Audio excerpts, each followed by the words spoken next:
Okay, next up we're going to be wrapping the odd-shaped gift. As you can see, it is not perfectly square. Oblong. Anywho. So, the first thing is, if you have wrapping paper that does not have the grid on it, which is, you know, the dotted lines and vertical lines. and horizontally, what you do is You cut it off and you use your roll as your guide to get sort of straight, or as straight as you can. Kind of place your thumb along the roll and cut like that, and then you'll have a reasonably straight line. So if you don't get the ultra fancy paper that has the grids, you can still make a lovely cut. Okay. Okay, so for this one, Oh yes, that's another thing. You always turn your gift box or whatever over. yes. You never wrap it with it facing up because this ends up on the bottom. Okay, so we're measuring for the amount of wrapping paper. We go all the way over, and you can see we need a little more, and because this is an odd shape, we're going to cut extra because we can always fold it under. Okay. So I got about 3 fingers worth there. So I'll measure 3 fingers from the edge of my box and do a little extra. And try to cut reasonably straight. And that's a big enough size I could wrap a really small gift like a jewelry box or something. So I'm going to save that piece.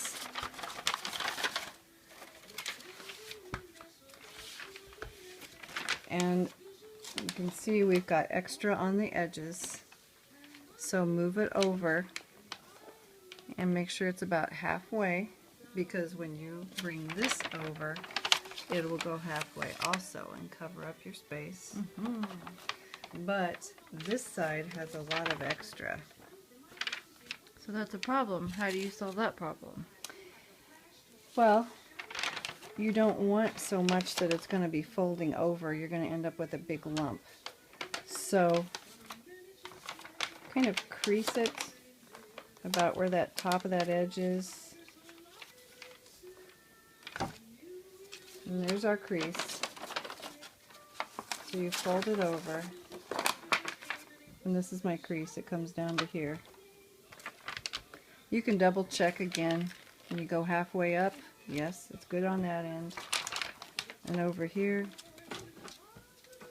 there's our crease. Cut it off, throw that away.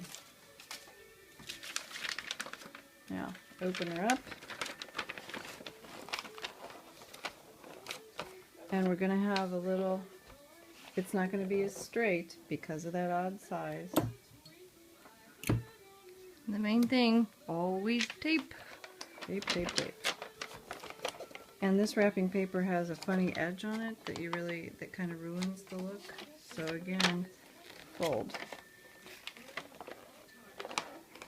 Looks much nicer. Fold and crease. And pull snug. And see, it's going to be a little asymmetrical. That's okay. And I'm going to use 2 pieces because of the odd shape. And let's do the easy end first. We'll fold it down, crease, crease, tape, fold in, and I like that edge, so I'll crease and tape. I'll fold this edge in, crease, crease, tape down low, and there's that little point. Let's leave it on this gift. Okay, now for the round part. We're going to fold down on the actual flat part first.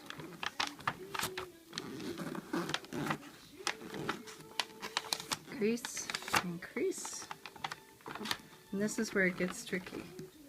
fold it down like you would, but it's not going to be nice and flat. Fold it over again. And this is foil paper, so you do have to be careful because it's going to make marks. And see, it's going to be just a little bit lumpy, but that's not going to be a problem. It'll still be pretty when we're done.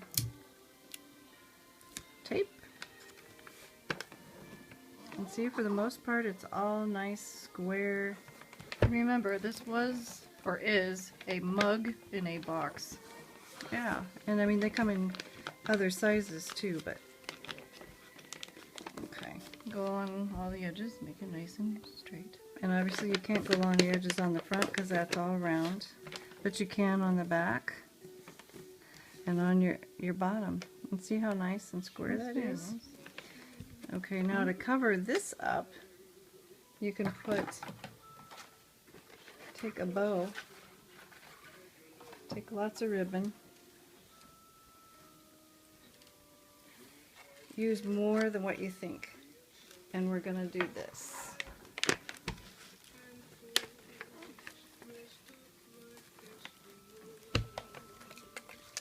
And we want the bow to end up right up here on top to kind of cover some of the lump.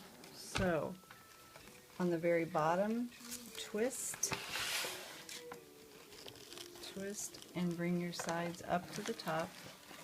And you're going to tie a bow again, just like we did before. Only this time, since we have this cross piece here, take your free end and poke it under. That's got some wire sticking out. Let's make a nicer end here. And work it under there. Oh yes, and make sure you have good scissors. Definitely. If you don't have fantastic paper, please at least have good scissors. It does make a difference. Okay, Then, and just tie it like you tie so how it many together. times did you tie that? You went over and under? Just once. Here, Okay. I'll undo it and you can see it again. Okay. We started out, Just go a little bit slower. A little bit. okay.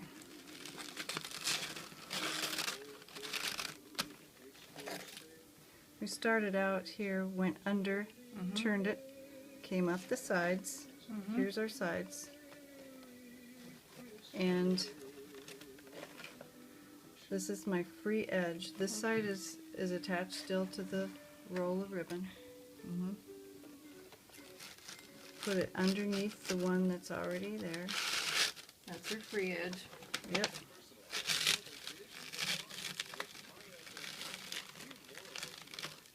And then just tie what's left up there. See? Okay. And then you can go ahead and drape those down if you really don't like that edge. But this also makes it a little more stable under the tree or when you're transporting it to whoever you're giving it to, so that way it won't get smushed or torn. And you can still just tie a simple bow. And the wired bows are much easier to work with to shape. They really are. And we will show you other bows and how to make them with different types of bows and not all just wired, but Yeah. the wired. And see how this is really loose right there? And it is on the top. So you pull on the top on this side, bottom on that side, and you just keep kind of working with it. It's not hard. Until you get the bow you want. And make them fluffy. And cut off your edges.